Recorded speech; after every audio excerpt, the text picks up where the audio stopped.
Hello students, good morning all of you. तो हम लोग जो अपना 12th का हैलोजन डेरिवेटिव चैप्टर है उसी को आगे कंटिन्यू करते हैं। इसके अंदर मैंने आपको हैलोजन डेरिवेटिव के चैप्टर के अंदर आप लोगों को क्या क्या पढ़ा दिया है। आप लोगों को जितने भी मोनो हैलो एल्केन्स के बारे में हम लोगों ने पढ़ लिया था कि मोनो हैलो एल्केन्स किस प्रकार के होते हैं, उनका क्लासिफिकेशन पढ़ा था और उसके बाद में उनका विचलन की विधियां पढ़ी थी, कैसे उनको बनाया जाता है और उसके बाद उनकी रासायनिक अभिक्रियाएं कौन कौन सी अभिक्रियाएं वो प्रदर्शित करते हैं। उसके बाद जो हमारा नेक्स्ट टॉपिक आया था वो die halo alkane. Die halo alkane का हम लोगों ने पढ़ा था जिसके अंदर दो हैलोजन होते हैं। दो हैलोजन आप तीन प्रकार से हो सकते हैं, या तो उसको जैमिनल डाइहैलाइड, अगर दोनों हैलोजन एक ही कार्बन पे होते हैं तो उसको जैमिनल डाइहैलाइड, अगर आपके दोनों हैलोजन दो अलग अलग कार्बन पे होते हैं तो विशनल डाइहैलाइड, और अगर दोनों हैलोजन एक से ज्यादा से कार्बन पे होते तो उसको अल्फा ओमेगा डाइहैलाइड कहते हैं। फिर इनके हम लोगों ने विचलन की विधियां पढ़ी थी जिसके अंदर से मैंने आपको विचलन के वीडियो में जल अपघटन करवा दिया था, हमने PCl5 के साथ रिएक्शन करा दी थी। इस प्रकार से विचलन की विधियों में हम लोग पढ़ रहे थे। लास्ट हमारी जो रिएक्शन हुई थी वो हुई थी वी हाइड्रोहैलोजनीकरण। वी हाइड्रोहैलोजनीकरण यानी कि जो आपका जैमिनल डाइहैलाइड है या विशनल डाइहैलाइड है उसमें से आप लोग वी हाइड्रोहैलोजनीकरण मीन्स हाइड्रोजन और हैलोजन को रिमूव करवाते हो, तो उससे जो आपका प्रोडक्ट मिला था वो आपका एसिटाइलिन या जैसे एसिटिलीन जिसके अंदर CH ट्रिपल बॉन्ड CH वो आपका प्रोडक्ट प्राप्त हुआ था। ये हमारा कंप्लीट हो चुका था लास्ट वीडियो तक। आज हम लोग उसकी और एक रिएक्शन पढ़ेंगे, वो होती है वी हैलोजनीकरण। नेक्स्ट जो रिएक्शन वो 4 नंबर की जो भी आपकी आती है वो आ जाएगी आपकी वी हैलोजनीकरण।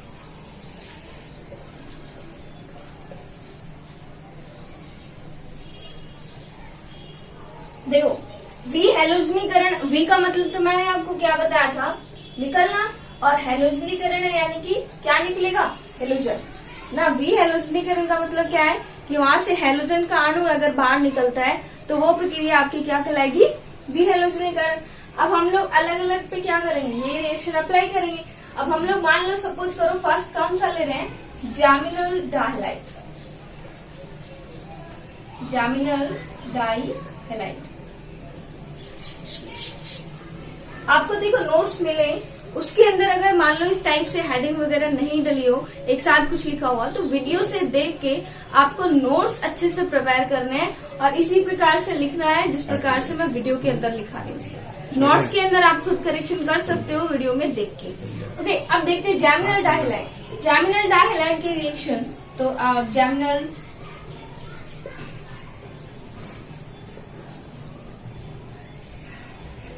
की अभिक्रिया जिंक की उपस्थिति में या जिंक के साथ बोल सकते हो आप, जिंक के साथ मेथनॉल की उपस्थिति में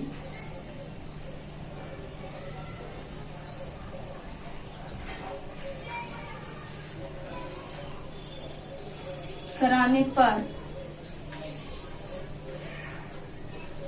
दुगनी संख्या में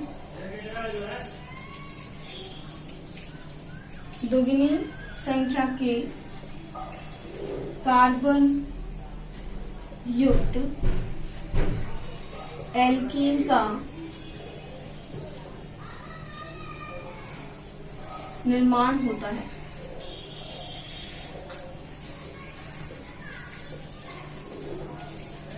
देखिए कैसे कि आपने क्या किया, जैम डाइहैलाइड की अभिक्रिया कराई जिंक के साथ में, तो आपने मेथनॉल की उपस्थिति ली और अगर आपने उसकी रिएक्शन कराई है तो दुगनी संख्या में आपकी क्या बनेगी, एल्कीन बनेगा। मान लो हमने क्या लिया है, CH3 CH Cl और Cl ये लिया। सपोज करो आपने इसका अणु लिया, इसके आपको 2 अणु लेने पड़ेंगे, ठीक है। अब इसके अंदर कितने कार्बन है, 1 और 2। एक जो आपका हैलाइड है उसके अंदर कितने कार्बन है, 2 ही कार्बन है। अब जो आपकी एल्कीन बनेगी वो 4 कार्बन युक्त बनेगी। कैसे, देखिए आपने क्या करा है, इसकी 2Zn के साथ में रिएक्शन कराओगे, ठीक है। आप जिंक के साथ रिएक्शन कराओगे, क्या होगा, जिंक के साथ रिएक्शन कराओगे तो क्या होगा, यहां से देखिए ZnCl2 और हम लोग क्या कर रहे हैं, देखो इस प्रकार से होती है reaction, CH3 CH Cl Cl 2Zn CH, Cl, Cl और CH3। बताओ यही है ना, दो अणु है, इसका मतलब यही है। एक अणु ये हो गया, एक अणु ये हो गया। अब इसमें से क्या होगा, यहां से इस प्रकार से Zn के साथ Cl2 जुड़ सकता है, एक Zn के साथ ये निकल जाएंगे, एक Zn के साथ में ये निकल जाएगा। फिर ये निकलने के बाद में इसकी भी दो वैलेंसी गई है, इस कार्बन की भी दो वैलेंसी गई है। तो दोनों की दो वैलेंसी जाने के कारण इन दोनों के बीच में डबल बॉन्ड का क्या हो जाएगा, फॉर्मेशन। तो क्या हो जाएगा हमारा CH3। अच्छा, उपस्थिति किसकी लेंगे, मैथनॉल की। CH, ये हमारा जो प्रोडक्ट है वो फॉर्म हो गया और 2 मोल ऑफ ZnCl2 आपके निकल गए। अब ये देखिए, आपको दिख रहा होगा यहाँ पे जो आपका एल्केलाइड है वो 2 ही कार्बन युक्त है, लेकिन जो आपकी एल्कीन बनी है उसके अंदर 1 2 3 4 कार्बन। तो इस प्रकार से ये जो रिएक्शन हो गई आपकी जैम डाइहैलाइड की हुई। ये तो हो गई वी हेलोजनीकरण कौन दिखाता है, जैम डाइहैलाइड। जैम डाइहैलाइड क्या करता है, इसके अंदर जिंक के साथ में रिएक्शन करेगा। तो देखिए, अगर आप सोच रहे हो मैडम एक ही मोल ले लें और एक ही मोल जिंक का ले लें, तो देखिए क्या होगा। अगर सपोज करो आपने 1 मोल जिंक का ले लिया और दोनों यहाँ से Cl निकाल दिए, तो क्या होगा, इस कार्बन के साथ बॉन्ड कौन बनाएगा, बचा ही नहीं कोई। इसलिए हमें क्या करने पड़ेंगे, 2 मोल लेने पड़ेंगे, ताकि जो दूसरा मोल है उसके भी 2 हैलोजन निकल के ये दोनों आपस में क्या बना ले, बॉन्ड बना ले। तो ये तो बात हो गई हमारी जैम डाइहैलाइड की।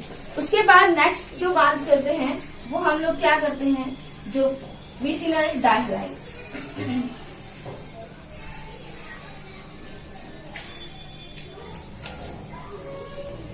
तो देखिए विसिनल डाइहैलाइड के अंदर क्या होगा,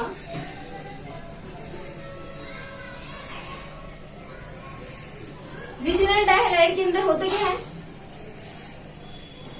विसिनल डाइहैलाइड के अंदर क्या होता है, पास वाले कार्बन पे क्या होता है, हाइड्रोजन होता है। तो विसिनल डाइहैलाइड की अभिक्रिया जिनके साथ कराओगे, मैथनॉल की उपस्थिति में कराओगे, तो समान संख्या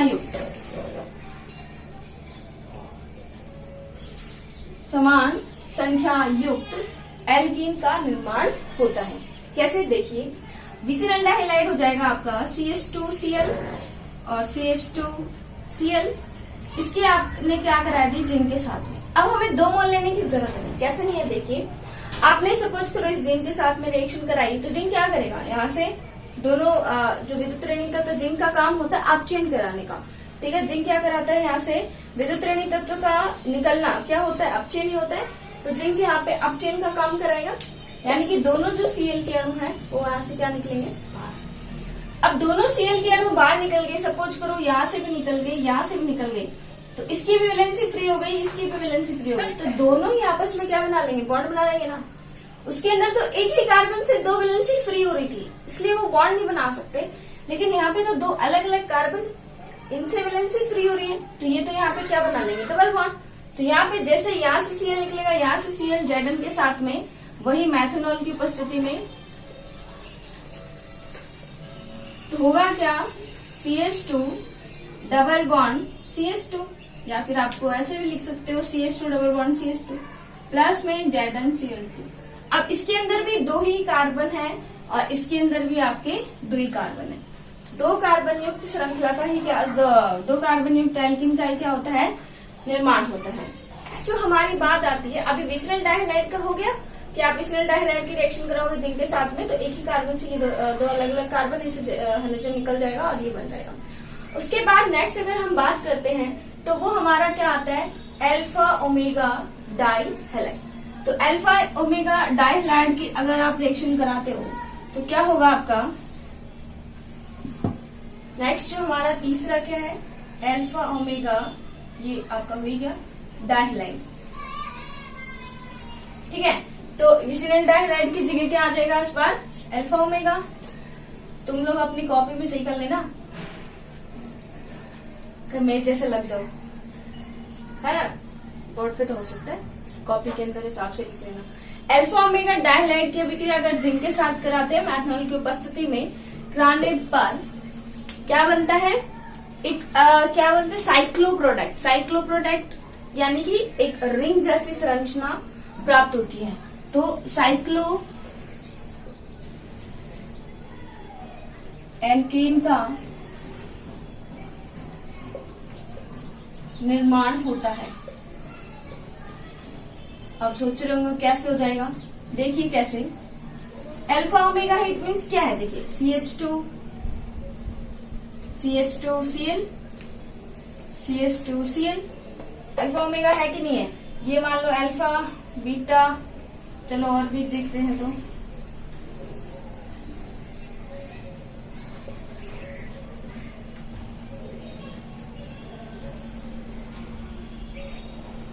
और अगर इसके बाद भी मान लो CH2 हो तो वो भी ओमेगा ही होगा, बता रखा है। चलो हम इस पे ही करके देखते हैं। अब देखिए ये कितने हो गए, 1 2 3 4 5। इसकी आपने कराई जिनके साथ में, वही किसकी उपस्थिति में, मेथनॉल की उपस्थिति में होगा क्या, क्लोरीन है, इसका क्लोरीन निकल जाएगा और इसका क्लोरीन निकल जाएगा।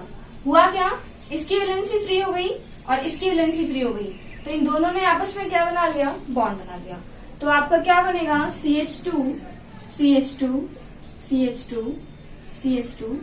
और CH2 यही बनेगा भाई। ये CH2 मान लो ये वाला है, ठीक है। इस CH2 ने किसके साथ बॉन्ड बनाया, इसके साथ में। फिर ये मान लो सपोज यहाँ से 1 नंबर देना शुरू हुआ, तो ये हमने 1 2 3 4, 1 ने किसके साथ बनाया, 5 के साथ में ZnCl2। तो ये आपके क्या बन जाएंगे, साइक्लो एल्केन। यानी कि जब आप अल्फा ओमेगा हैलाइड की रिएक्शन जिंक के साथ कराते हो तो आपके क्या बनते हैं, साइक्लो एल्केन व्युत्पन्न आपके प्राप्त होते हैं। तो ये बात हो गई हमारे किनकी, डाई हैलाइड्स की या डाई हेलो एल्केन्स की, जिसके अंदर क्या हो रहे थे, हम लोग उनकी रिएक्शंस पढ़ रहे थे। तो ये तो बात हो गई डाई हेलो एल्केन्स की। उसके बाद मैंने आपको बताया था कि क्या पढ़ेंगे हम लोग, trihaloalkane. Trihaloalkanes यानी कि ट्राई एल्केन। तो ट्राई हेलो एल्केन क्या होंगे, नेक्स्ट जो हमारा हेडिंग आएगा वो आएगा trihaloalkane. Trihaloalkane का मतलब क्या है, यानी कि कार्बन के साथ में 3 हेलोजन होंगे। चलो ये एक्स ना लगा, ये Cl ना लगा के X लगा दिया। ये वाली अगर एक हाइड्रोजन हो, 3 आपके हेलोजन हो, वो संरचना आपकी क्या होती है, ट्राई हेलो एल्केन। इन संरचना को हेलोफोम भी कहा जाता है। इस संरचना को क्या कहा जाता है, हेलोफोम भी कहा जाता है। ओके, नेक्स्ट बात आपको ये याद रखनी है कि आपके CHCl3 और CHI3 ये वाले आपके इम्पोर्टेंट हैं, इनको आपको अच्छे से पढ़ना है। इनकी रिएक्शन एग्जाम में बहुत बार पूछी जाती है और इनके क्वेश्चन भी आते हैं। आपको पता है अगर इसको हेलोफोम बोलते हैं, यानी कि जो भी हेलोजन का नाम होगा वो और फिर आगे फॉर्म। अगर यहाँ पे क्लोरीन है तो क्या हो जाएगा, क्लोरोफॉर्म। अगर ब्रोमीन होता तो ब्रोमोफॉर्म, आयोडीन है तो आयोडोफॉर्म, और फ्लोरोफॉर्म बनता नहीं है, ठीक है। तो यहाँ पे अगर हम बात करें तो सबसे पहले क्या, क्लोरोफॉर्म देन आयोडोफॉर्म। तो दोनों के बारे में हम लोग डिटेल से पढ़ेंगे। अब इनके बारे में आप क्या पढ़ोगे कि किस प्रकार से बनते हैं और इनके अंदर क्या, तो संरचना तो हमने देख ली, क्या बनेंगे ये और फिर क्या रिएक्शन देंगे, इस प्रकार से। तो आप एक चीज ध्यान रखना, जब भी आपको हेलोफॉर्म बनाना होता है तो उसके लिए आपको या तो इस कंपाउंड की जरूरत पड़ती है, या तो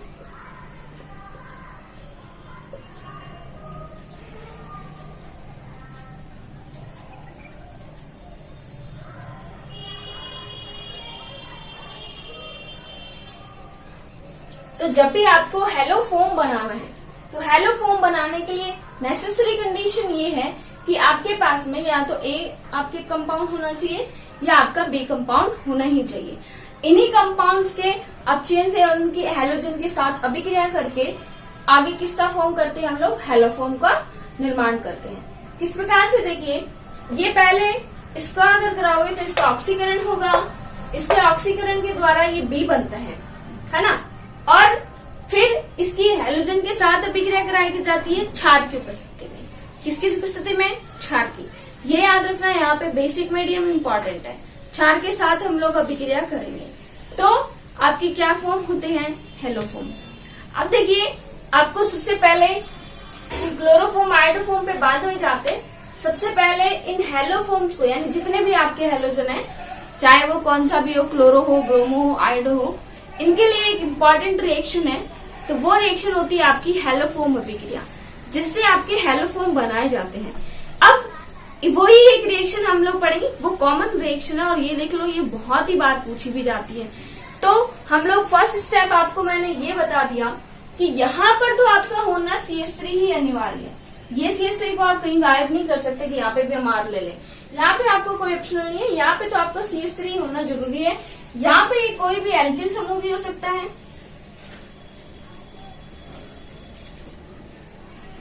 या फिर मान लो सिंपल हाइड्रोजन अगर आप लेते हो तो वो भी हो सकता है। यहाँ मैं नहीं कह रही यहाँ पे R की जगह कुछ ही ले लो, आपकी इच्छा है। ये नहीं कोई हेलोजन मत टिका देना, सिर्फ एल्किल समूह या हाइड्रोजन इनमें से आप कुछ ले लो, लेकिन यहाँ पे CH3 का होना अनिवार्य है। अगर यहाँ पे CH3 नहीं होता तो रिएक्शन संपन्न नहीं होगी। ओके, अब देखिए हम लोग क्या करते हैं, हेलोफॉर्म अभिक्रिया पढ़ते हैं। ठीक है, वही इतनी इम्पोर्टेंट रिएक्शन है, और ये मान लो वो रिएक्शन बहुत ही ध्यान से आपको पढ़नी है। तो ये मैं पूरा ही मिटा देती हूँ, बड़ी रिएक्शन है थोड़ी सी, तो ध्यान से देखना। क्या सी रिएक्शन है, हेलोफॉर्म अभिक्रिया।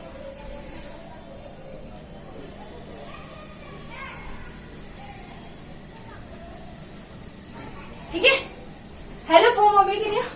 अब देखिए, हेलोफॉर्म अभिक्रिया में सबसे पहले हमने क्या किया, फर्स्ट स्टेप के अंदर जो भी मान लो आपने A संरचना ली थी या B संरचना, मान लो सपोज करो हमने A ले ली। A क्या था, OH लग रहा था, इसका मतलब क्या था, अल्कोहल।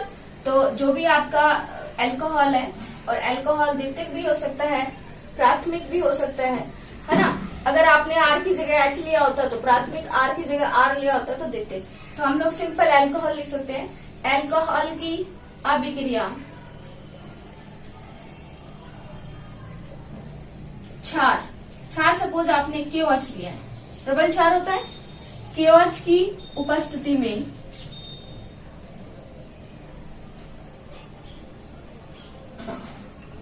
हेलोजन से कराने पर, और बोले तो नवजात हेलोजन जो फिलहाल ही बनाया गया है,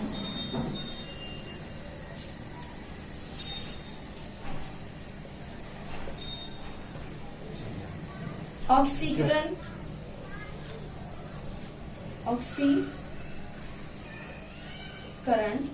होता है। फर्स्ट स्टेप में क्या होगा, हमने क्या लिया, सपोज करो हम A वाली संरचना ले रहे, तो क्या थी, CH3 CH और इसके साथ OH, और यहाँ पे आपका हो गया था, सपोज करो आपने यहाँ पे भी R लिया है, ये R ही ले लो। ठीक है, ये A संरचना ले। अब बताओ क्या होगा, हमने इसकी किसके साथ रिएक्शन कराई, नवजात हेलोजन के साथ में, किसकी उपस्थिति में, KOH की उपस्थिति में। ठीक है ना, होगा क्या, देखिए ऑक्सीकरण यानी हाइड्रोजन के अणु का निकलना है, ऑक्सीजन का जुड़ना। तो यहाँ पे ऑक्सीजन तो जुड़ नहीं सकता, तो क्या होगा, इससे दो हाइड्रोजन के साथ में ये दो X के अणु निकल जाएंगे। तो क्या होगा, जब इसका एक हाइड्रोजन जाएगा और इसका एक हाइड्रोजन जाएगा, बताओ क्या होगा। अब तक तो खुद में अंडरस्टैंडिंग हो गई होगी, इन दोनों के बीच में डबल बॉन्ड बन जाएगा। भाई दोनों के पास की वैलेंसी गायब है, तो दोनों आपस में क्या बना लेंगे, डबल बॉन्ड, और स्टेबल हो जाएंगे।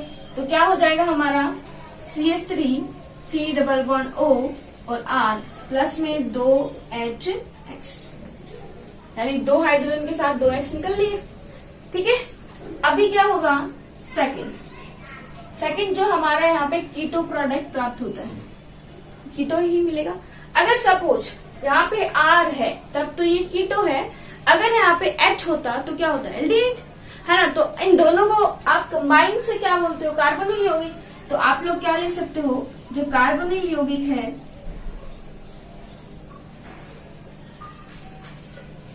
की अभिक्रिया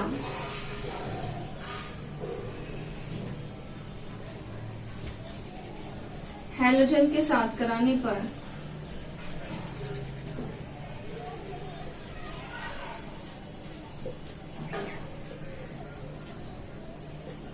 यानी कि जो हमारा ये फर्स्ट स्टेप के अंदर बना है, ये हम लोग लेंगे CH3 C double bond O R दिया। अब इसके साथ हेलोजन के साथ करेंगे 3 मोल हेलोजन के साथ। कैसे देखिए, इसके जो तीनों हाइड्रोजन है वो इसके तीनों हाइड्रोजन के साथ निकल लेते हैं। फिर यहाँ पे 6 हेलोजन है, 3 दूनी 6, तो इसके जो 3 हेलोजन है वो कहाँ जाएंगे, यहाँ पे। ठीक है, तो क्या होगा यहाँ पे CH3। मैं यहाँ पे हेलोजन कोई भी नहीं ले रही हूँ, यहाँ पे मैं X ले रही हूँ। क्यों ले रही हूँ, क्योंकि ये हेलोफॉर्म अभिक्रिया पढ़ रहे हैं। कोई स्पेशली हम क्लोरोफॉर्म पढ़ेंगे तब Cl ले लेंगे, अगर हम स्पेशली आइडोफॉर्म पढ़ेंगे तो I ले लेंगे, ब्रोमोफॉर्म पढ़ेंगे तो Br ले लेंगे। लेकिन यहाँ मैं हेलोफॉर्म पढ़ रही तो मैं हेलोजन ले रही हूँ, X ले रही हूँ। तो आप लोग ध्यान रखना कि आपको X ही लिखना है। ठीक है, आपने क्या कराया, X3 यहाँ पे हो गया, फिर C double bond O R और 3 मोल किसके निकल गए, HX के। यानी कि इधर से 3H और इसके 3HX निकल गए और इसके 3X यहाँ पे जुड़ गए। ठीक है, ये हो गई। अब थर्ड स्टेप के अंदर क्या होगा, थर्ड स्टेप में ये जो आपका बना है CH3 C double bond O और R, इसकी अभिक्रिया आप लोग क्षार के साथ कराते हो। तो आप लोग यहाँ पे क्या लिख सकते हो कि जो भी आपका हेलो जो व्युत्पन्न प्राप्त हुआ है उसकी अभिक्रिया क्षार के साथ कराने पर। तो ये मैं आपको हिंदी में तो लिख लेना, तुम लोग थोड़ा सा मैं ये स्पेस कवर करना है मेरे को, इसलिए आप लोग देख लेना। CH3 यानी कि जो भी हेलोजन आपका यहाँ पे प्राप्त हुआ है हेलोजन व्युत्पन्न, उसकी अभिक्रिया आप किसके साथ कराओगे, आप कोई भी क्षार के साथ में। ठीक है, क्षार के साथ में कराओगे। तो यहाँ पे क्या होगा,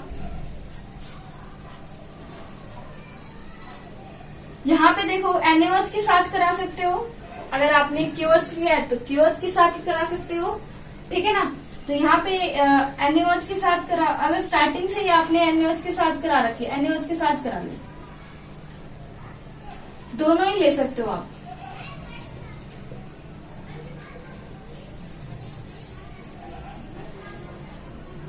कंफ्यूज मतलब KOH भी ले सकते हैं और NaOH भी ले सकते हैं। उसके बाद क्या करेंगे, यहां से देखिए ये बहुत ही इलेक्ट्रोनेगेटिव है, 3 हेलोजन जुड़े हैं, यहां से आपका बॉन्ड ब्रेक होगा।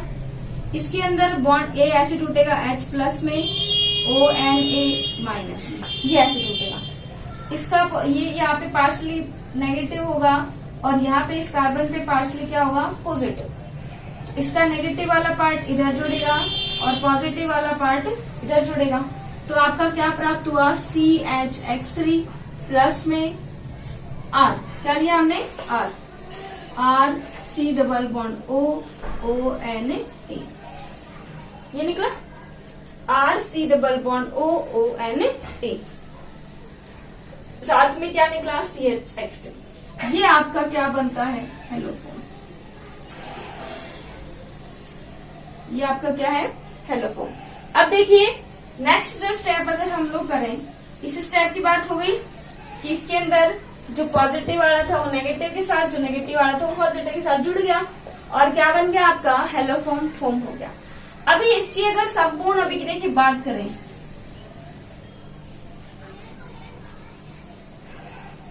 क्या हुआ है संपूर्ण अभिक्रिया में, हमने क्या लिया, ये वाला, तो आप लोग ये लोगे CH3 CHOH R, 1 मोल X2, ठीक है, 3 मोल X2, यानी कि टोटल कितने मोल हो गए, 4 मोल X2। 1 मोल यहाँ पे NaOH लगाए तो NaOH, फिर बता रही हूँ NaOH हो जाएगा तो ONA लग जाएगा और KOH हो जाएगा तो OK लग जाएगा, डोंट कंफ्यूज। ओके, तो आपने क्या लिखा, ये लिखा NaOH। यहाँ पे सिर्फ उपस्थिति लिखी है, काम में नहीं आया, यहाँ पे काम में आया है, इसलिए हम लोग 1 ही मोल लिखेंगे, 4 मोल X2 के हो गए।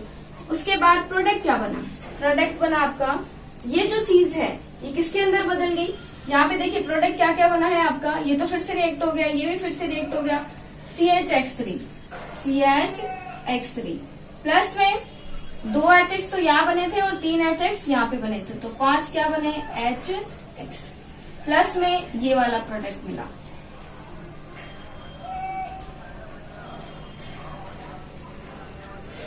ठीक है, देखिए कैसे, फिर से देखना, ये आपकी हेलोफॉर्म अभिक्रिया संपन्न हुई। फिर से देखिए कंप्लीटली, कि आपने क्या कराया, हेलोफॉर्म अल्कोहल की जो अभिक्रिया है, अल्कोहल भी ले सकते हो या ये वाला भी ले सकते हो। ये वाला लोगे तो डायरेक्टली यहाँ से रिएक्शन स्टार्ट हो जाएगी, अगर पहले वाला लेते हो तो ये वाली, बट यहाँ से एलोफॉर्म में आप यही वाला लोगे।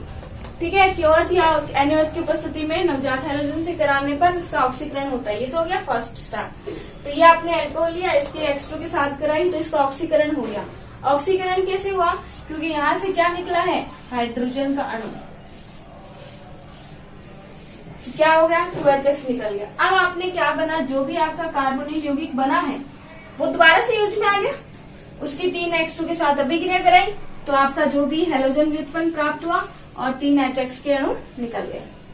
फिर आपके जो भी हैलोजन व्युत्पन्न था उसको आपने फिर से ले लिया, ये आपने फिर से हैलोजन व्युत्पन्न वाला ले लिया। अब इसकी रिएक्शन कराइए NaOH के साथ में, तो क्या बन गया, हेलोफॉर्म और ये साइड प्रोडक्ट निकल गया।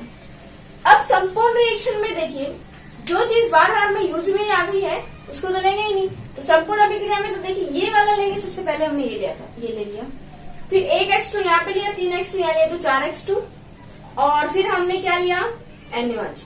अब तुम सोच रहे हो कि मैडम ये भी नहीं लिया और ये भी नहीं लिया आपने इधर, तो ये क्यों नहीं लिया है, देखिए क्योंकि ये जब था ये बना तो ये बना, लेकिन ये किसके अंदर चेंज हो गया, इसके अंदर चेंज हो गया, और इसको हम वापस में यूज में ले रहे जो कि इसमें ही उतर गया। तो जो चीज बदल रही है वापस के अंदर उसको नहीं लेंगे, स्टार्टिंग के अंदर जो लिया है वही लेंगे। ठीक है, अब देखिए प्रोडक्ट में ये आप लोग नहीं लिखोगे क्योंकि ये वापस से क्या हो गया, रीयूज हो गया। ठीक है, तो ये आप लोग नहीं लिखोगे, तो आप 2HX लिखा वहां से तो है ना, और यहाँ से 3HX बना। ठीक है, फिर ये वाला भी आप लोग नहीं लिखोगे क्योंकि ये भी वापस यूज हो गया, और इससे क्या बना है, CH3, तो ये आप CHX3 लिखोगे। ये आपका इम्पोर्टेंट है कि क्या है, हेलोफॉर्म। ओके, फिर आप लोग का 2HX 3HX मिलके 5HX निकल गया, और ये आपका साइड प्रोडक्ट निकल गया। ये आपकी रिएक्शन कंप्लीट होती है हेलोफॉर्म अभिक्रिया। अब हेलोफॉर्म अभिक्रिया खत्म होने के बाद हम लोग क्या करेंगे कि हमारे जो अपने हेलोजन है उनको लेके करेंगे। यानी सबसे पहले मैंने दो टाइप का इम्पोर्टेंट, क्लोरोफॉर्म और राइडोफॉर्म। तो सबसे पहले हम किसके बारे में पढ़ेंगे, क्लोरोफॉर्म के बारे में। तो नेक्स्ट जो हम लोग क्या पढ़ते हैं, क्लोरोफॉर्म के बारे में।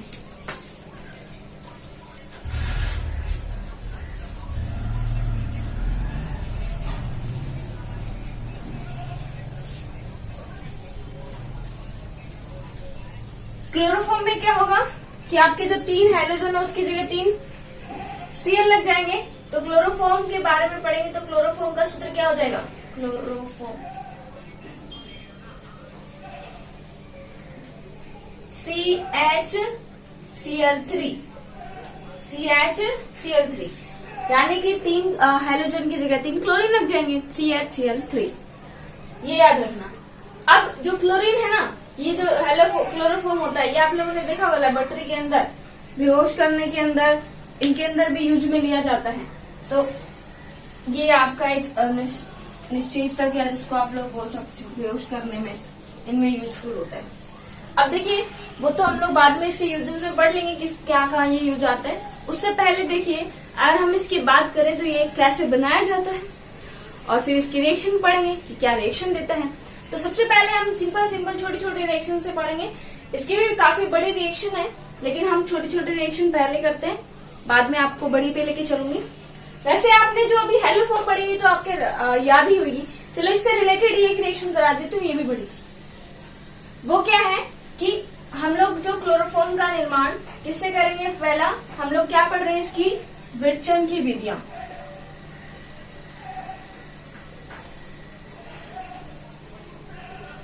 क्या पढ़ रहे हैं, विरचन की विधियां। तो सबसे पहले हम लोग ले रहे हैं कि सोडियम हाइपोक्लोराइड से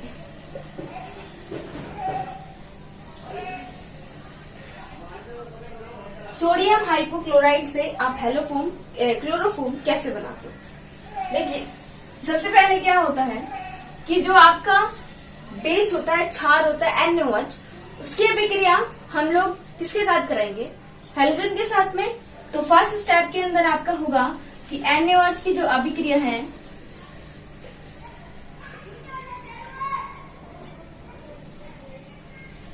क्षार से, सॉरी क्षार तो एक खुद ही है, हैलोजन से कराने पर क्या प्राप्त होता है? Sodium hypochlorite. देखिए कैसे, आपने क्या लिया NaOH, उसकी रिएक्शन करा दी क्लोरीन के साथ में, तो क्या होगा? 2 मोल आपने NaOH लिया, ठीक है। अब क्या हुआ? NaOCl प्लस में NaOCl हो गया, और यहां से क्या होगा? इसका क्या बचा? H, और इसका क्या बना? बचा Cl, ठीक है। तो क्या बन जाएगा? एक आपका प्राप्त हो जाएगा NaCl, एक आपका प्राप्त हो जाएगा H2, ठीक है।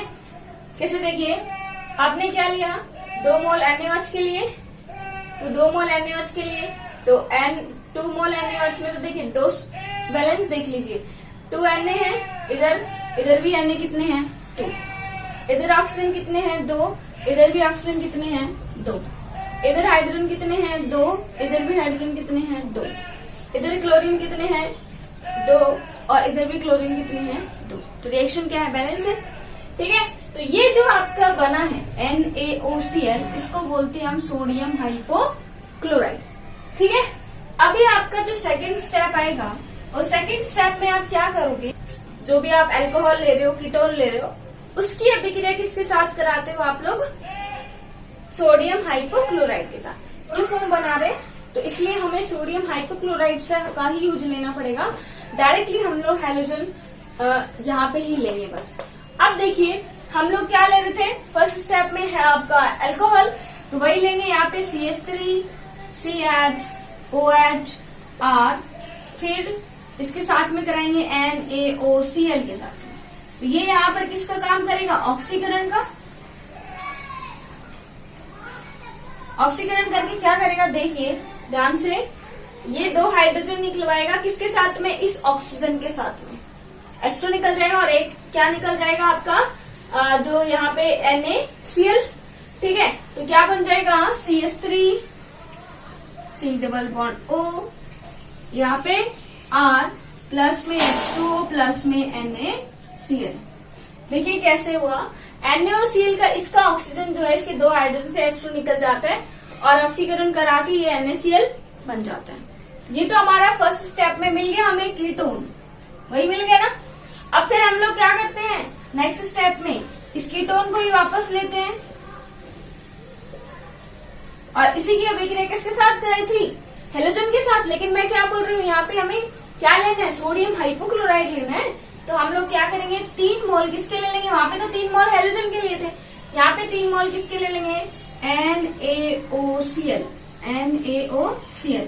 तो इसके जो 3 Cl है वो यहाँ जुड़ेंगे, और इसके 3 हाइड्रोजन है वो इसके साथ जुड़ जाएंगे। तो क्या होगा? इसके 3 Cl तो यहाँ पे जोड़ दो, CCl3, C+O R, प्लस में इसके 3 हाइड्रोजन जब यहाँ जोड़ेंगे तो 3 मोल किसके प्राप्त हो जाएंगे? NaOH के। 3 मोल किसके प्राप्त हो जाएंगे? NaOH के। उसके बाद फर्स्ट स्टेप के अंदर क्या होगा? जो CCl3 है, C+O R, इसके रिएक्शन हम लोग कोई भी क्षार के साथ कराते हैं, तो हम लोग यहाँ पे कौन सा क्षार लेंगे? NaOH ही लेंगे। तो यहाँ से क्या होगा? ये टूटेगा, ये बन जाएगा CHCl3, और ये बन जाएगा RC+OONA,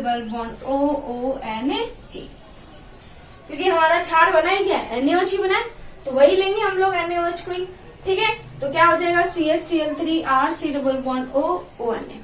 ये आपका क्या बन गया? क्लोरोफॉर्म। तो ये तो सेम डिटो रिएक्शन ही थी, कोई ज्यादा चेंज नहीं है। बस आपका फर्स्ट स्टेप आपको याद रखना है NaCl, NaCl H2O। Next step में आपको हेलोजन ना लेके आपको सोडियम हाइपोक्लोराइड ही लेना है, और उसके नेक्स्ट स्टेप में भी आपको हेलोजन ना लेके सोडियम हाइपोक्लोराइड लेना है, क्योंकि आप यहाँ पे किसके साथ अभी किससे प्राप्त कर रहे हो? सोडियम हाइपोक्लोराइड से। इसलिए आप लोग जितने भी रिएक्शन है वो सोडियम हाइपोक्लोराइड के साथ कराओगे। बाकी क्षार की जगह तो क्षार ही लोगे, सिर्फ हेलोजन की जगह आपने क्या लिया है? सोडियम हाइपोक्लोराइड, और उससे आपका क्या बना है? क्लोरोफॉर्म। तो CHCl3 आपका क्या होता है? क्लोरोफॉर्म होता है।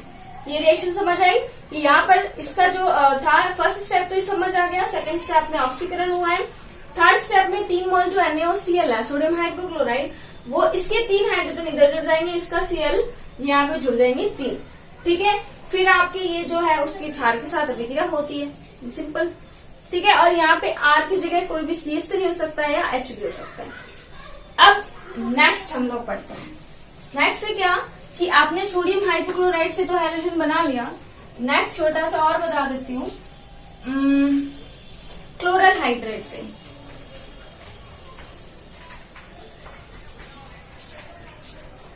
नेक्स्ट जो सेकंड रिएक्शन है वो आपकी है क्लोरल हाइड्रेट।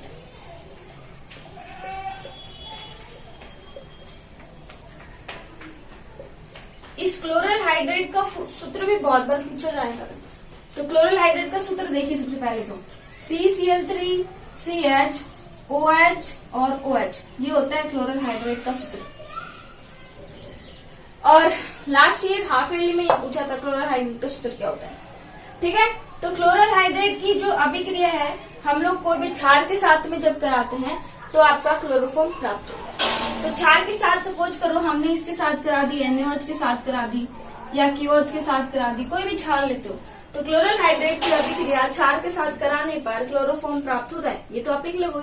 अब देखिए होगा क्या, यहाँ इसका NaOH किसमें टूटता है, H पॉजिटिव ONA नेगेटिव। और मैंने आपको ये जब पढ़ाया था तब पढ़ाया था कि एक कार्बन पे 2 OH स्टेबल नहीं होते, तो यहाँ से क्या निकल जाएगा, क्या निकलेगा H2, है ना। अब बचा क्या, ये वाला तो बॉन्ड ब्रेक होगा ही होगा, इधर क्या जुड़ेगा H और इधर क्या जुड़ना है आपका ONA नेगेटिव, तो क्या होगा इधर H जुड़ के तो ये बना लेगा CHCl3 प्लस इधर, अब इधर से भी H2 निकल रहा है, तो इधर से जब H2 निकलेगा तो देखिए मैंने क्या बताया था, जब इस कार्बन से निकल रहा है और इस ऑक्सीजन के साथ में, तो इन दोनों के बीच क्या आ जाएगा, डबल बॉन्ड। तो यहाँ पे क्या हो जाएगा HC double bond O ONA plus में H2। क्या हुआ देखिए ध्यान से सुनना, CHCl3 आपका हुआ क्लियर। अब आपके पास इतना बचा है, इसका ये H2 और निकल जाएगा, तो इन दोनों के बीच में क्या आ जाएगा, डबल बॉन्ड कि CH डबल बॉन्ड O। तो हम इसको ऐसे लिख सकते हैं ना, HC डबल बॉन्ड O और ONA, ये तो जुड़ा है HC double bond O ONA, और प्लस में क्या निकल गया H2। तो क्लोरल हाइड्रेट से इस प्रकार से आप लोग क्या कर सकते हो, अपना क्लोरोफॉर्म बना सकते हो। तो ये क्लोरल हाइड्रेट से अभिक्रिया हो गई। उसके बाद में हम लोग जो आपका कार्बन टेट्राक्लोराइड है, कार्बन टेट्राक्लोराइड,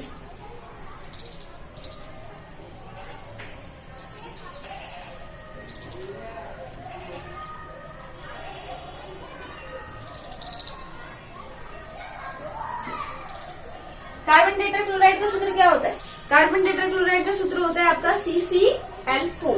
CCl4 की अभिक्रिया अगर आप आयरन की उपस्थिति में करा देते हो तो आयरन यहाँ पर क्या कर देता है, अपचयन का काम करता है। अपचयन मीन्स हाइड्रोजन का जुड़ना या विद्युत ऋणी तत्व का निकलना। ठीक है, तो यहाँ पे हम लोग इसकी रिएक्शन कराते हैं Fe, जो आपका Fe यानी कि आयरन के साथ में। तो आपने क्या लिया, CCl4 की अभिक्रिया अगर आपने किसके साथ कराई है, आप अपचयन करा रहे हो, अपचयन यानी कि हाइड्रोजन जोड़ना है, और किसकी उपस्थिति में, Fe प्लस H2 की उपस्थिति में, तो क्या होगा CHCl3 प्लस में HCl, इसका एक H इधर जुड़ जाएगा और एक H के साथ HCl बाहर। तो ये से भी क्या बना है, क्लोरोफॉर्म ही तो बना है। ठीक है, तो ये भी आपका रिएक्शन। चलो इतनी काफी रिएक्शन हो गई है। नेक्स्ट जो इसका क्लोरोफॉर्म कैसे बनता है वो और अभिक्रिया है, और इसकी सबसे इम्पोर्टेंट रिएक्शन है क्लोरोफॉर्म अभिक्रिया। बहुत ही इम्पोर्टेंट है, एग्जाम में हर बार वही पूछी जाती है, जो कि बेस है हेलोफॉर्म अभिक्रिया पे ही। तो आपकी एलोफॉर्म अभिक्रिया जो इसकी प्रयोगशाला विधि है, वो प्रयोगशाला में लेबोरेटरी के अंदर क्लोरोफॉर्म कैसे बनाया जाता है, और सबसे इम्पोर्टेंट है, वो पूछी भी जाती है विद डायग्राम। तो आपको क्या करना है, हेलोफॉर्म अभिक्रिया अच्छे से आज पढ़नी है। नेक्स्ट जो कल मैं पढ़ाऊंगी वो पढ़ाऊंगी कि इसकी क्लोरोफॉर्म अभिक्रिया कैसे करते हैं, तो उसी पे बेस है सारी, तो आपको एक एक स्टेप क्लियर हो जाना चाहिए आगे। ओके, नेक्स्ट हम लोग पढ़ेंगे कल। इतने अच्छे से नोट्स प्रिपेयर कीजिए और इनको अच्छे से लर्न कीजिए। Okay, bye.